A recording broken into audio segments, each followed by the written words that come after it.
اللہ سلامت رکھے، اللہ سلامت رکھے، ماشاء اللہ، سبحان اللہ۔ ذرا یہاں سے وہاں تک سبھی لوگ کہہ دیں یا حسین، ہاتھوں کو اٹھا کے بولیں یا حسین۔ سرکار غوث العظم نے فرمایا تھا کہ میں وہ ہوں کہ جس کو مدینے والے آقا نے اپنا 7 مرتبہ تھوک شریف عطا کیا، لعاب دہن شریف عطا کیا۔ تو ایک بزرگ نے فرمایا یا شیخ، اللہ کا ولی تو اپنی ولایت کو چھپاتا ہے، آپ اپنی ولایت کو ظاہر کیوں کرتے ہیں؟ آپ کبھی کہتے ہیں کہ سورج مجھ سے پوچھ کے نکلتا ہے، کبھی کہتے ہیں کہ رزق بانٹنے والا فرشتہ مجھ سے پوچھ کے رزق بانٹتا ہے، کبھی کہتے ہیں کہ میں مدینے والے آقا کا وجود ہوں، کبھی کہتے ہیں کہ میں مدینے والے کے نقش قدم پہ ہوں، کبھی کہتے ہیں کہ مجھے 7 مرتبہ اللہ کے نبی نے اپنے تھوک شریف کو میرے منہ میں عطا کیا۔ ولی تو اپنی ولایت کو چھپاتا ہے۔ سرکار غوث اعظم فرماتے ہیں حقیقت میں میں یہ کہنا چاہتا ہوں، ایک بات سنو، میں یہ کہنا چاہتا ہوں جب 7 مرتبہ نبی کے تھوک شریف کو پانے والے عبد القادر کا اتنا بلند ہو گیا اسٹیٹس کہ سورج اس سے پوچھ کے نکلتا ہے، تو میں یہ بتانا چاہتا ہوں کہ اس حسین کا مرتبہ کتنا بلند ہوگا جس کی خوراک ہی لعاب دہن شریف رہی ہوگی۔ سمجھ رہے ہیں آپ؟ میں یہ بتانا چاہتا ہوں کہ جب اپنے نانا کے نقش قدم پر میں ہوں تو میرا یہ عالم ہے کہ خواجہ خضر جیسے لوگ میری محفل میں آ کے حیرت میں پڑ جاتے ہیں، تو اس حسین کا کتنا بڑا مرتبہ ہوگا جو نانا کے کاندھے پہ بیٹھا ہے۔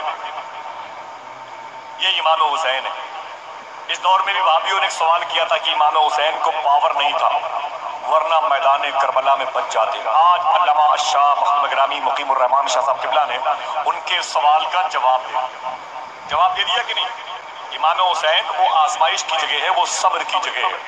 اگر ایک واقعہ اور حضرت کے قدم کی برکتوں سے آپ تک پہنچا دوں تو اسے بھی یاد کر لیجئے، اپنے شعور کی میموری میں سیو کر لیجئے۔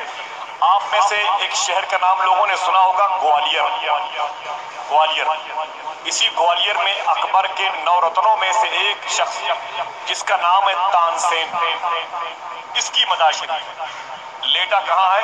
تانسین ایک ایسے عظیم بزرگ کی مزار مقدس کے قریب لیٹا ہوا ہے جن کا نام ہے خواجہ غلام غوث گوالیری رحمت اللہ علیہ۔ بڑے عظیم بزرگ ہیں۔ تانسین نے اسلام قبول کیا تھا اور ان کے شیخ تھے خواجہ غلام غوث گوالیری۔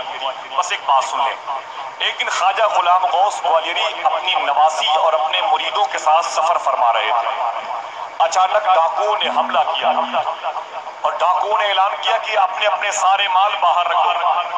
خواجہ غلام غوث گوالیری فرماتے ہیں کہ اے میرے قافلے میں رہنے والوں، اپنا سامان ڈاکوؤں کے حوالے کر دو۔ سب لوگوں نے اپنا سامان پھینک دیا۔ اچانک ایک ڈاکو آگے بڑھا، اس نے سرکار خواجہ غلام غوث گوالیری رحمت اللہ علیہ کی جو نواسی تھی 5 سال کی، اس کے کان میں سونے کی بالی تھی۔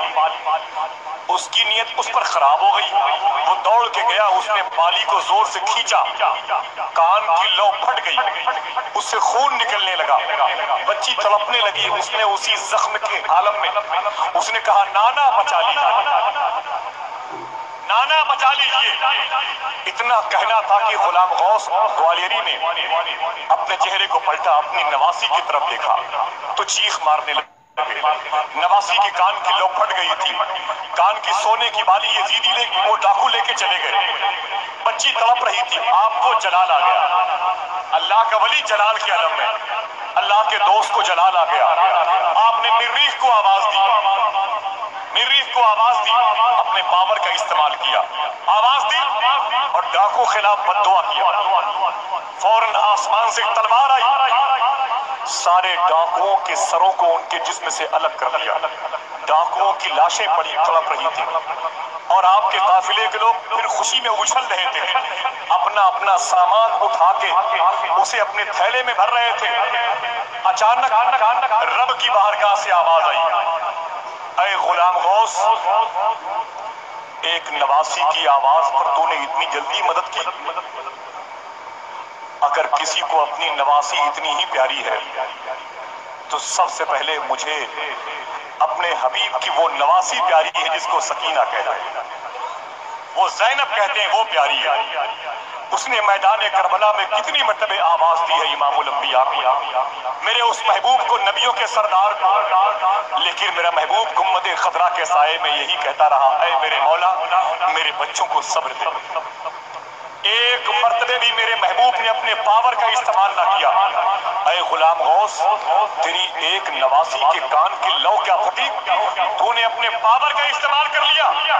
اب تیرے سامنے دو ہی راستے ہیں، یا تو میری ولایت واپس کر، یا 18 سال تک جیل میں رہ کے چکی پیسنے کو راضی ہو جانا۔ غلام غوث گوالیری تڑپنے لگے، کہتے ہیں میرے مولا جنگلوں کی خاک چھانی ہے تب تو ملا ہے، کئی مہینے پیاسا رہا ہوں تب تو ملا ہے، نفس کا سر کچلا ہے تب تو ملا ہے میرے مولا، گرمی کو میں نے سردی کے موسم میں تبدیل کیا تب تو ملا ہے، زمین کے کانٹوں پہ میں نے اپنے پلکوں کے بل چلا ہے تب تو ملا ہے، اتنی مشقتوں کے بعد تجھ تک پہنچا ہوں میرے مولا، میں تجھ سے الگ نہیں ہونا چاہتا، ساری سزائیں مجھے منظور ہیں، اپنی دوستی کا سرٹیفکیٹ مجھ سے الگ مت کر میرے مولا۔ چیخنے لگے غلام غوث گوالیری۔ رب نے فرمایا اگر ولایت اپنے پاس رکھنا چاہتے تو 18 سال تک جیل میں رہ کے چکی پیسنے کو تیار ہو جاؤ، کیونکہ جب اپنے پاور کا استعمال کرنے کی گھڑی آتی ہے اس وقت میرے محبوب کے نواسوں کو پہلے دیکھنا ہے۔ تم نے صبر نہ کیا تو اب ذرا سا بتائیں آپ، جب غلام امام حسین کا یہ عالم ہے تو ذات امام حسین کا عالم کیا؟